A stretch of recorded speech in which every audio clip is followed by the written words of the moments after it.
எனது அணுவ ரீதியான கருத்தை இங்கு வலியுறுத்த விரும்புகிறேன்.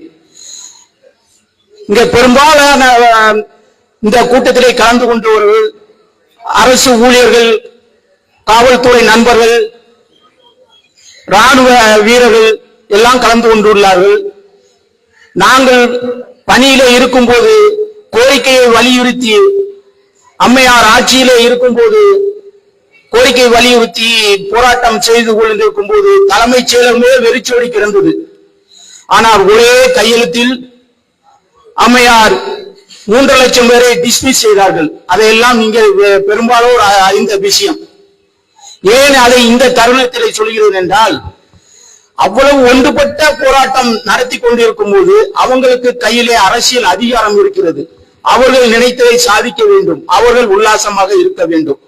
அதனால் அவர்கள் அரசு ஊழியர்கள் எல்லாம் அவர்களுக்கு எல்லாம் சேவை செய்யும், மக்களுக்கு சேவை செய்யும் அரசு ஊழியர் கிடையாது. ஏன்னா அந்த அதிகாரத்தில் இருக்கும் அரசியல்வாதிகளுக்கு தான் சேவை செய்ய வேண்டும் என்ற நோக்கத்திலே ஒரே கையெழுத்தில் 3 லட்சம் பேரை டிஸ்மிஸ் செய்தார்கள். பின்பு கோர்ட்டுக்கு சென்று பின்பு அரசு பணியிலே சேர்ந்தோம். அவ்வாறு சேர்ந்து கொண்டு இருக்கும் போது, ஆனால் நம் அரசு சலுகைகளை பெற்ற ஒரே கையெழுத்தில் 5 சலுகையிலும் ரத்து செய்து, அதனாலேதான் அந்த போராட்டம் வந்தது. அப்படி இருக்கும்போது நாம் ஒரு கம்பெனியில் வேலை பார்ப்பதை விட மோசமான சூழ்நிலையில் அரசு அலுவலர்கள் பணியாற்றி கொண்டிருந்தார்கள். பின்பு நமக்கு அந்த அரசியல்வாதிக்கு நம்மளை ஆட்சி செய்யக்கூடிய அதிகாரம் யார் கொடுத்தா? அவங்களுக்கு அதிகாரம் யார் கொடுத்தா? நம்ம தான் அதிகாரம் கொடுத்திருக்கோம். அதைத்தான் நீங்க இந்த தருணத்துல இந்த போராட்ட குழுவில் இருக்கிற இளைஞர்களும் பொதுமக்களும் நீங்க உன்னிப்பாக கண்காணிக்கணும். ஏன்னா அவங்களுக்கு நம்ம இந்த 365 நாள் ஜனநாயக ரீதியா பலகட்ட போராட்டத்தை நம்ம நடத்திக்கிட்டு இருக்கோம். ஆனா நம்ம கொஞ்சமும் நம்மளை செவி சாய்க்காம இருக்காங்கன்னா என்ன, இவங்க எல்லாம் என்ன செஞ்சிருவாங்க அப்படின்னு. அது இல்ல, நம்மளால எல்லாம் முடியும், நம்ம வச்சதுதான் அவங்க. அப்ப நம்ம அதுக்கு என்ன செய்யணும்? நீங்கள் இந்த தருணத்திலே எடுங்கள். இந்த நமக்கு நம்ம வருங்கால நமது சந்ததியினர்களுக்கு ஒரு நாசகரமான சூழ்நிலையை உருவாக்கி கொண்டு செல்வது நமது கடமை இல்லை. நம்ம எவ்வளவு சொத்து இருந்தாலும் நமது வரக்கூடிய சந்ததியினர் இந்த காலத்து இந்த பூமியிலே அவர் சொற்ப காலம் கூட வாழ முடியாது. ஏன்னா அத மாதிரி ஒரு நாசகரமான ஒரு நிறுவனம். அதை எடுத்துதான் நமது வருங்கால நமது சந்ததியினர்களுக்கு அந்த ஒரு நல்ல வாழக்கூடிய சூழ்நிலை உருவாக வேண்டும். இந்த நச்சுத்தன்மையான ஆலையை மூட வேண்டும் என்பதுதான் நம்மளுடைய கோரிக்கை. அப்போ அதை தான் நம்ம நல்ல சூழ்நிலையை உருவாக்கி செல்ல வேண்டும். இந்த பூமியிலே வாழக்கூடிய நமது சந்ததியினருக்கு உருவாக்க வேண்டும். அதை வலியுறுத்தி தான் இன்று நாம் இந்த 365வது நாளும் இந்த பலகட்ட போராட்டத்திலே போராடி கொண்டு இன்று இந்த அரங்க கூட்டத்திலே அமர்ந்திருக்கிறோம். அப்போ இதெல்லாம் செவி சாய்க்கலன்னா நாம அடுத்த ஒரே மாதத்தில் அவங்களை என்ன நம்ம காலடியில் உள்ள வைக்க வேண்டும். அதற்கு இந்த நீங்கள் நான் அந்த போராட்டத்தை நினைவு கூறுகிறேன்.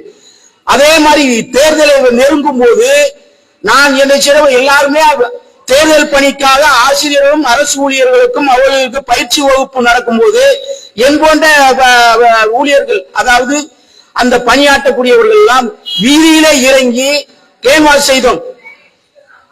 இந்த நாசக நமக்கு எதிராக செயல்படுகின்ற இந்த அரசை நாம் ஒழித்து கட்ட வேண்டும் என்று கேன்வாஸ் செய்ய. அதே போல் நாங்கள் பணியாற்றிய போது அப்போது எம்பி தேர்தல், அதாவது பாராளுமன்ற தேர்தல் இருக்கும்போது 40 தொகுதி நமதே என்று முழக்கமிட்ட அம்மையாருக்கு ஒரு தொகுதி கூட கிடைக்காமல் அவர்கள் அன்று தோல்வியடைந்த காரணத்தினால் அனைத்து கோரிக்கைகளையும் நாங்கள் வைத்த 5 கோரிக்கைகள் ரத்து செய்த அனைத்து மீண்டும் அந்த அரசாணையை பிறப்பித்து அரசு ஊழியர்களை தொட்டால் நமக்கு மீண்டும் ஆட்சி கட்டிலே அமர முடியாது என்று உணர்ந்து அதற்கு அன்பு நம்ம அவங்க இருக்கும் வரைக்கும் அரசு ஊழியரை அவர் தொட்டது கிடையாது.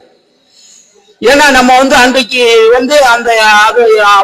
அந்த அரசு ஊழியர்கள் ஒவ்வொருவரும் அவர்கள் வாக்கு அவர்களை சார்ந்த வாக்கு, அவர்கள் உறவினர் வாக்கு, நண்பர்கள் வாக்கு என்று சொல்லும் போது அனைத்து தொகுதியிலும் அவர்கள் தோல்வியடை செய்தது. இன்று நாம் பொதுமக்களாகிய நாம் உறவினர்கள் எல்லா பக்கம் இருக்கும் போது நாம் இன்றே அந்த நமது கோரிக்கைக்கு மேலும் வலு சேர்ப்பதாக நாம் அனைத்துக்கும் இந்த அரசு எவ்வாறு நமது கோரிக்கை செவி சாய்க்கவில்லை. அதனால் இந்த அரசை நாம் தூக்கி எறிய வேண்டும். தூக்கி எறிவதோடு மட்டுமல்ல, மீண்டும் என்னவோ இந்த அரசியலே விட்டு ஒரு அனாதை ஆக வேண்டிய சூழ்நிலையை நம்ம வைக்க முடியும். இதை செய்யும் போது எந்த அரசியல் கட்சியும் மக்களை பகைத்தால் என்ன நடக்கும் என்பதை உணர வேண்டும். அதற்கு நாம் இந்த மக்களாகிய நாம் அனைவரும் இன்றைய நம்ம அந்த கோரிக்கை வைத்து நாம் நடக்க வருகின்ற தேர்தலை நோக்கி நமது பிரச்சாரம் இந்த நாசகார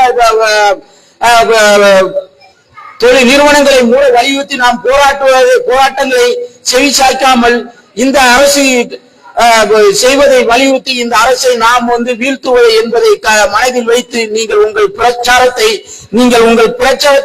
இது ஒரு பிரச்சார இயக்கமாக நீங்கள் கொண்டு சென்றால் நிச்சயமாக நாம் இதை நாம் செய்யும் போது அடுத்த கட்ட ஒரு 15 நாட்களுக்குள்ளே நாம் என்ன செய்கிறோம் என்றால் உளவுத்துறை அறிக்கை அந்த அரசு கவனத்துக்கு செல்லும்.